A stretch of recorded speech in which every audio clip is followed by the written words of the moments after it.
my name is Yvonne Maxkin. I am the founder and chair of the channel community and also the founder and CEO of CoCheer, a coaching and consulting practice, and also a channel community goals supporter. Welcome to the next episode of Smashing the Class Ceiling.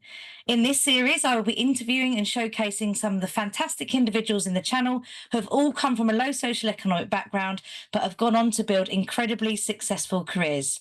They will be sharing their stories of how they navigated the corporate corridors and smashed through that class ceiling. So without delay, I would like to welcome my very next guest, which is Leah Russell. So Leah is a head of alliances at OBT Live and also a channel buddy for the channel community. Thank you, Leah, for agreeing to come on the show and share your story with us. Thank you. Thanks for having me. I'm very excited to be here.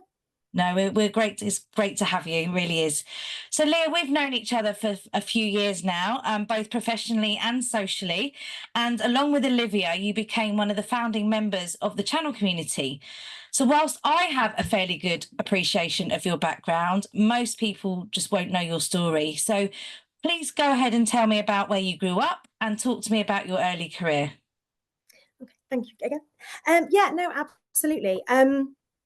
A lot of people don't realise actually that I'm actually from North Wales because I don't speak like I'm from North Wales.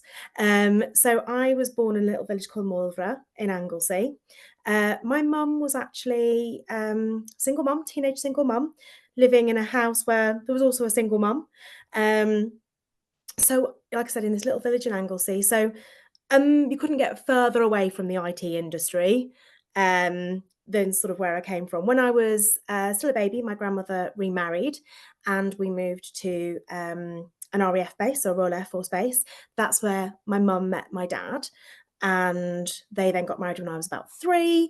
And so I sort of lived around the country and Germany and Gibraltar and places like that, which was a huge benefit. I look back now and I think, wow, what a privilege. And if that hadn't have happened for me, that would have been quite a different story, perhaps, staying in Walvra. So what I would say is, although my mum came from, like I said, had no qualifications, didn't have a career, wasn't in an environment where that was really happening for anybody, if I'm honest with you. She was always fiercely driven by the fact that me and my little brother were going to do better. So she was very much a case of education was very important in our house. So you had to do well at school. That was a non-negotiable. Doing well at school. She was very driven there. We weren't allowed accents.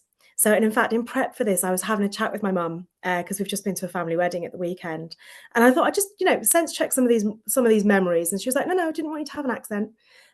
So we weren't allowed accents, and eating properly was hugely important. So table manners, we had to be able to, sort of use our knives and forks in the correct way and things like that. So mum, although she couldn't tell me how to get on in the world in terms of careers and things like that, she very much wanted to do everything she could, and dad, to set me and my brother up with all this, the things that they could, and a real sort of deep sense of belief. So although, on paper, you could say, well, didn't have a lot of chances, as a start in the world, what I would say is, hugely grateful because my parents gave me every opportunity they could. Yeah. And I think, when you and I were talking about the channel community and things, we were probably both from the same generation where we were told we could do or be anything we wanted to be. Yeah. But there was never a handbook. Nobody could ever tell us how. And I think that's why the channel community is so brilliant, because it really is reaching out a hand to somebody and just passing the knowledge along. No, absolutely. And I think, what you said about it was great that we weren't told what we couldn't be. It was almost like you can be anything you want. It's just no one sort of gave us that guidebook, like you said. And I love what you say about the accent, because I hadn't known until very recently that you were actually from up north. Now, I know you said people think you're too posh to be poor. That's something somebody said that to me quite recently as well, which made me smile. I think so while your mum had obviously instilled that in you, it's something that I sort of learned over the years, that to get on in the world of corporate, you have to dumb down your really broad sort of Cockney reject accent that I had. So it's sort of, I think she gave you some great advice, because I would not have known. I knew you weren't necessarily posh, but I certainly didn't know you were from up north. So whatever you were doing, you're doing a great job, Leah. Yeah, it is always when people say, "Where are you from?" And then I tell them, they always look at me with confusion. And I'm like, "No, no, we weren't allowed accents." And it was something really sort of quite, you had to speak properly, um, which my dad is And Scottish. like you So said, sorry, what was that, darling? my dad is Scottish, and my dad has a really broad Scottish accent to the point where most people can't understand him. So even other members of like my mum's family, so they'll sort of ask me a question to ask my dad, and I'm like, just he's sat right there, just ask him. And they're like, we don't understand what he says. Um, so So he was allowed to keep his accent then. he was allowed to keep his accent, yes. Love it. I love it. But like you said about table manners and like how to behave, that's such good advice and sort of the foundations, isn't it? So you don't have to necessarily be the brainiest or brightest person in the book, but just how to treat people and how to speak to people and how to just not, to be kind and, help other people and stuff like that are all really good values that I think are quite consistent across the low social economic environment. I think so. My mum always used to say, you should be equipped to go for dinner with a queen. So that we never felt that we were out of our depth anywhere, that we knew how to behave, and we never felt that we were any less, Yeah, um, because we're not less, right? Just because you don't have as absolutely. much money doesn't mean you're any less than anybody else. No, So, absolutely. yeah. So what about your early career? What was your first job? Well, it's a bit of a journey. As a kid, I was going to be an actress. And like I said, my mum always supported whatever dream I had. She was like, "Yeah, if you want to do that, you can do that." So, went to college to do performing arts. So, that was probably 2 years of maybe not a lot of academic, quite a lot of messing about really, but had a great time. And then sort of 18, I'm going, okay, well, I've got this national diploma in performing arts. Well, how do I get a job with that, right? And I lived with my grandparents at the time, and nobody in our family had been to university. And it was just, you'll remember this again, sort of the late 90s. It was very just considered that you went to university and that's what you did. So all my friends were going to university. So I was like, okay, well, I'll go to university. And again, because like I said, nobody in my family had ever done this. And the assumption was you go to university because you're going to have a career. So my granny very much encouraged me to go and be a teacher, a primary school teacher. And you're smiling because anybody that knows me would know that is probably the least appropriate job for me. um, so I did my first year at university and I passed, it was fine, but I quickly realised it's not for me, this. I'm not that fond of small children. I've not got an awful lot of patience. Um, Learned some great things, and it's great because I learnt a lot about myself. And I think a lot of the journey sometimes, particularly if you've not got a path laid out for you, or you're not necessarily, like I said, been given that roadmap or direction of this is what you do next. Um, you learn so much more about your mistakes or the things that you do that maybe don't work out than you do the things that do work out. Yeah, absolutely. So I learnt a lot about myself. So then I thought, okay, what am I going to do now? And my boyfriend at the time, who became my husband, was working in IT. He was a classic geeky guy in IT, and he suggested I came and worked at the company he was working in, just doing IT sort of telesales. So I was selling backup toner, sorry, not backup toner, so toner, like toner cartridges for printers, Yeah. backup tapes, the odd laptop if I was lucky. Um, and we were given our first day was, here's the Dun& and Bradstreet, me and a guy called Steve, we started on the same day together. Here's the Dun& and Bradstreet, which for those of you that are a little bit younger than Yvonne and I is called a book, not the internet. And you started at A and you started calling people, right? You just started calling people to find out whether they wanted to buy their IT consumables and the odd laptop from this girl in an office in Gatwick. So did that for a little while, and actually one of my customers, I became really friendly with one of my customers who was in the retail industry, and he then sponsored me into a role into retail. So I became a retail buyer for 5 years. So had a little stint in IT, got some really good transferable skills, went into retail buying for a while. But then we had another life change and we moved area. So I was no longer commutable distance of London. So the industry I was working in wasn't really. I had a small child at this point, he was 3, and Right. so couldn't really be commuting. Like I said, my husband at the time, had got this new big job, so I gave up work for a little bit. But my husband kept coming home to find me with a house full of kids and a bottle of wine open. So he quickly suggested that I should probably go back to work. And at the time, he was working at Microsoft. So he said, "Why don't you come and work at Microsoft?" I was like, "What am I going to do at Microsoft? Do you know what I mean? Like, what do I know?" And he was like, "You've got transferable skills. Just come and do an admin job." So I did. I started at Microsoft in what was the Windows embedded team. So that is the forerunner to IoT, which makes me sound about 1005. But it was 2007. I started at Microsoft, just like I said, in an administrator role, a sales support role, looking after distributors of embedded software. And we had a ball. It was brilliant fun. The IT industry used to be great fun, as we both know. Um, Really learnt a lot, and what I realised was I then got a real passion for the industry and for partnering. So I realised that actually all the things I've been doing, those sales skills I'd built up, those negotiation skills I'd built up when as a retail buyer, dealing with suppliers, dealing with supply chain actually, and just dealing with people, and again across boundaries because I was buying from all over the world. I'd built up a really valuable set of skills that Yeah. was hugely transferable into the IT industry. So once I started at Microsoft, really, that's when, and I would have been, so 2007, I was 27. And that's when I found what I wanted to do. So I kind of jumped around a lot, not really sure, always earned a living, but not really sure what it is I wanted to do, not really found something I could build a career out of. And then, yeah, at 27 in Microsoft, that's when I found it. Fantastic. It's interesting you said about the performing arts because again, that's something I didn't know. And actually, the performing arts, even though people think of it as drama and acting, it's really good, like for confidence and for salespeople. You find a lot of good salespeople have come from like performing arts because they've got that stage presence and confidence and know how to talk to people. Something again, I think we should do a better job of is just looking at people's what they've done in terms of their hobbies and stuff like that and see how they can transfer into our industry because it's not linear, it's not straightforward. It's we've all arrived in this industry through various different routes.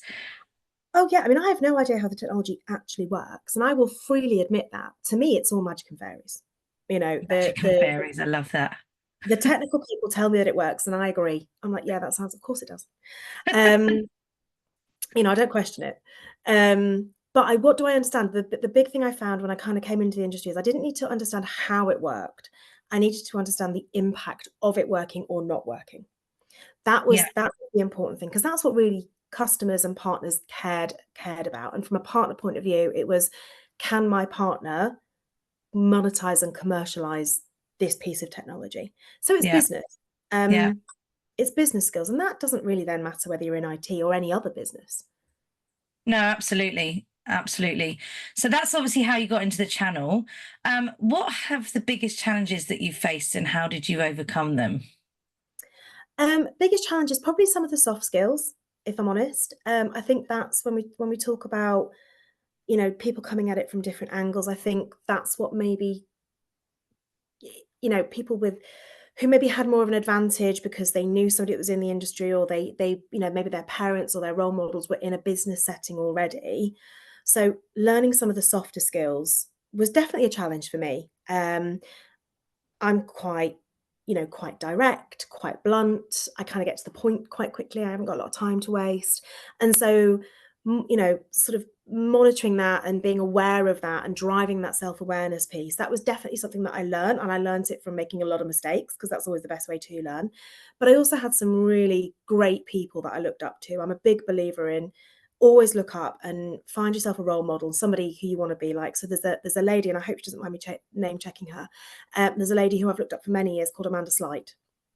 So many people in the channel will have known Amanda. And one of my favorite sayings when I worked for her in Microsoft was, when I grow up, I want to be just like Amanda. And I watched how she did things, and I watched how she interacted with people while still being authentic and true to herself. Yeah, So she didn't change who she was, but she definitely adapted. And I think that's the one thing I've really learned. And I think Darwin said this: it's not survival of the fittest. It's not even survival of the cleverest. It is the people that the species and the people that will survive the most are the ones that are the most adaptable. Hmm. So really working that muscle of being able to read a situation, understand, forward plan, and think, okay, what could go wrong here? What could go right? And adapting to it and adapting to the environment you're in. I think that's probably the most important skill to learn. No, absolutely. And again, something that your performing arts career Yeah. may have just helped you with. But you know, you mentioned Amanda. People, role models are so important, and you can't be what you can't see. Yeah. So having people like her in the industry that you could look up to is brilliant. And I think we're doing a much better job nowadays of showcasing individuals like that are willing to give back and pay it forward, and do want to help support that next generation. So, I mean, not everyone's lucky enough to work at a Microsoft, right? And I think everybody that I've spoken to that has worked for a Microsoft has all got all the same positive stories to tell. So, they're obviously doing something right. What has been your proudest moment of your career, Leah, and why do you think that is? The proudest moment of my career was when I was working at A&S. So you'll obviously know the A&S team very well. And it was when Gaz, or Gareth, as I should call him his professional name, um, when there'd been, he told me that I would be having sweet equity within the business. I think I'm allowed to share that because obviously it didn't, there's been some change and I'm no longer there now. That was probably for me the proudest moment because I felt like all the hard work, all the getting it wrong, all the taking the knocks and learning and sort of getting back up on my feet and going, okay, well, I made a bit of a mess of that, but I'll make it, we'll try again. I felt like I really belonged somewhere, really Yeah. accepted and really valued. That I remember that day to this day. And it was honestly one of the most, I think I even might have had a little tear in the meeting with him, and Paul Shannon was in the meeting as well, actually. Yeah, that was probably my proudest moment. No, it's fantastic. And, you know, they're really good people that you mentioned. And that also is so important, is finding your tribe and the right organization that values those skills and your authenticity as well, and embraces some of your uniqueness, Yes. that allows you to be you. And they certainly have done that. And they've obviously gone on to do even more amazing things since A&S. So as of you, so which is exciting. I can't wait to see what comes of OBT Live. I really can't. Um, how do you think that coming from a low social economic background has impacted your career, either positively or negatively? Well, and this is not to say that people that come from other socioeconomic backgrounds don't have struggles, but I do think that character is built in the challenge. And as much as and I see it now. So my son is now 21 and he's in the industry. And have I used my network and my knowledge to make it easier for him? Of course I have. I'm his mom. Yeah, That of course I have. And that's not to say he doesn't have character. He's a great, I mean, my son is brilliant and he works hard and he's very knowledgeable and he's very funny. He's a very funny person. I'm very proud of him. Um, but have I built resilience when it's all gone wrong? Absolutely. Have I built adaptability when I've had to figure it out for myself because there was nobody to ask? There was nobody to kind of go, yeah. oh, absolutely. So I do believe, and I think it was Jimmy Carr actually on a competing podcast. Of course, we don't listen to yours, Yvonne. Who said, challenge is built, character is built in the struggle. And so I only see my background as a benefit because I've come from a long line of incredibly strong, independent women. So I only had to look up and see that it was possible, and that you absolutely fought for what you wanted, and if you wanted something, you got off your bum and you went and got it because nobody was going to give it to you. Yeah, Um, and I always talk about, for me, and it's a little bit corporate, but it was something that was explained to me, and I really like it. It's called the success triangle. So behaviors and techniques you can teach and you can learn. So you can go and read the courses, do the courses, speak to people, you can go and, pass the test, and all behaviors and techniques can be learned. But attitude is something that you cannot get from somebody else. You can only get that from within yourself. And you could, replace the word attitude for mindset. yeah, And I think what I see as my drive is my mindset is of going, I want to make my mum proud. I want to, I want to make my grandmother proud. I want them to sort of look and go, oh, Leah did all right, you know, she did all right. And I'm also on my own now. So, you know, as a single woman carrying a mortgage on my own, making a, you know, doing it all on my own, I only have me to rely on. There is nobody else. Nobody else is going to pitch up and pay the mortgage or the gas bill. I've got to do it myself. Um, so yeah, I think that's what gets me out of bed in the morning. Independence is so incredibly valuable, and I don't think people quite understand how important to be independent is.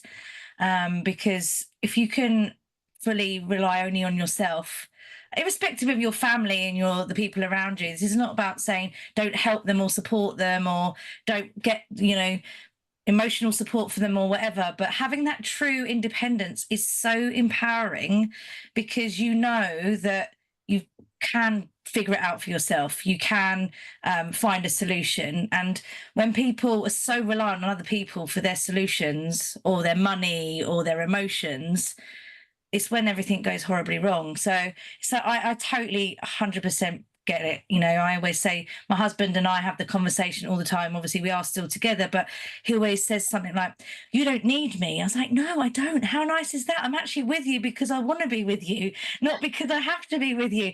And it's, there's in the book, Seven Habits, he talks about interdependence, which is when you have two independent people come together and you're interdependent. But to get true interdependence, which is where all the magic happens, you have to equally be both independent individuals. You can't have somebody that's dependent on the other. So good for 100% back you on that one.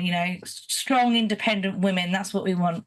And I'd love to see more of them, and not relying on anybody else to feed them or provide money for them. Because you also, the more independent you are, the more control you have over your own life and the happier you become. It's just all part of that journey. So good for you, girl power. Yeah, well, I would, money for money's sake isn't what motivates me, but what money gives me, or when I have some and I've not spent it all on shoes, it gives me choices. That's what. And when I think about coming from a low socio-economic background, and like I said, I was having this chat with my mum at the weekend, and my mum's always quite, oh, I'm not a feminist, Leah, even though she doesn't want to use the word, she's a huge feminist. And she went, but I didn't have the choices that you have now. And I was like, you had. And I was like, I know, thank God for feminism, Mum. But she didn't. She didn't come, there wasn't the choice for my mum to stay on at school. She had to leave and get a job. Yeah. And then she was pregnant and had a baby at 18 on her own. So she didn't have the choices of going, okay, well, I'll go back to college or do something like that. She then had me to support. So she didn't have those choices. And, my grandmother worked 3 jobs to raise 4 children on her own. She didn't have choices. She had urgent needs that needed to be met.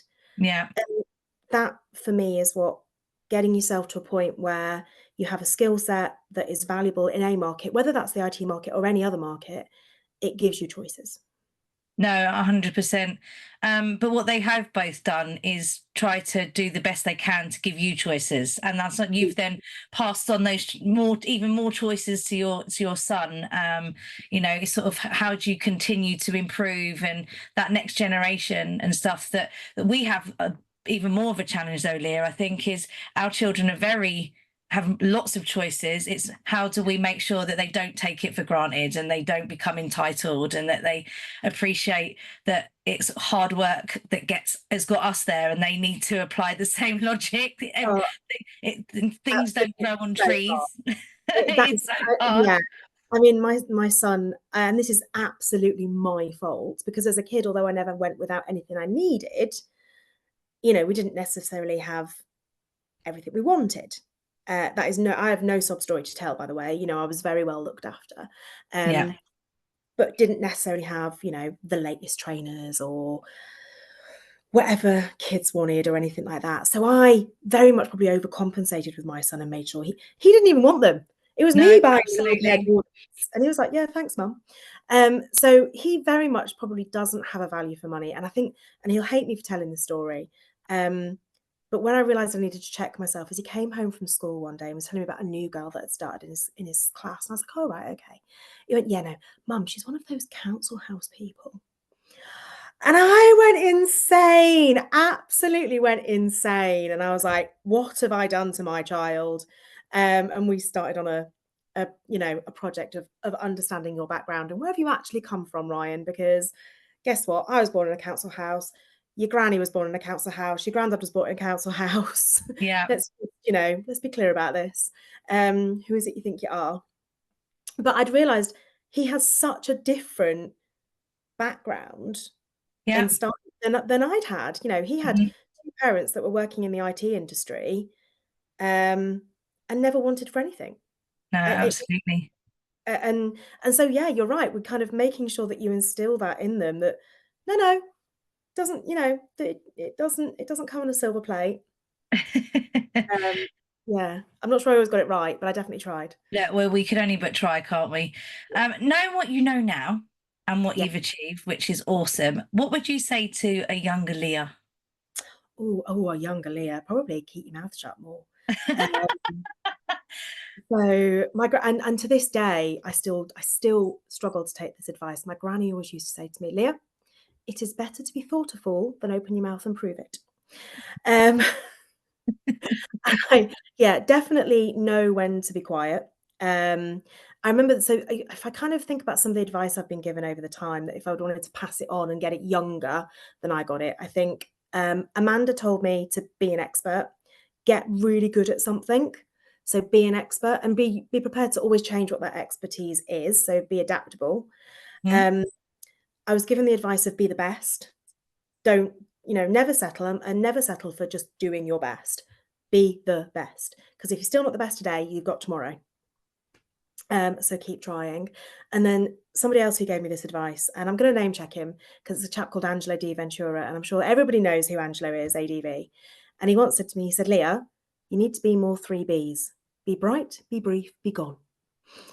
Um, I love that. so Um, when you think about all those things, it's probably communication style, which I think is something you probably get taught. Maybe if like I said, your main caregivers when you're a kid sit in the world that you're aspiring to be in, it's maybe an advantage. yeah, Um, but yeah, communication skills is probably the what I would go and tell younger Leah to work on, and I would tell anybody that that's the greatest thing to work on. no, 100%. So, what support and help do you think that companies can be doing to help individuals that have come from a low social economic background? I think probably some soft skills workshops, or training or courses or development, maybe having specific mentors to help with those softer skills, communication styles, sometimes just understanding the jargon as well. Um, I don't really know anything about horses, and people talk about horses a lot, and I have no idea what they're talking about. And I remember, again, somebody giving me a piece of advice, which was actually great advice. Probably not for the reason he gave it to me, and I'm not sure I'm not gonna name check him because I'm not sure it came from a place of kindness. But he told me to go and, listen to Radio 4, which was brilliant because I discovered The Archers, which is fabulous, and if anybody doesn't listen to that, they really should. But I also learn so much on Radio 4, stuff you think you will never need to know, but it is brilliant for conversation skills, and it is brilliant for increasing your vocabulary and increasing your understanding of the world, because the subjects are so far-reaching and far-ranging.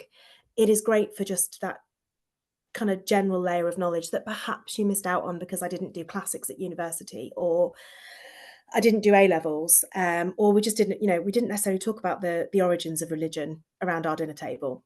No. Um, Or horses? or horses. No, I don't No, know anything about horses or polo. Um, polo. Definitely not polo.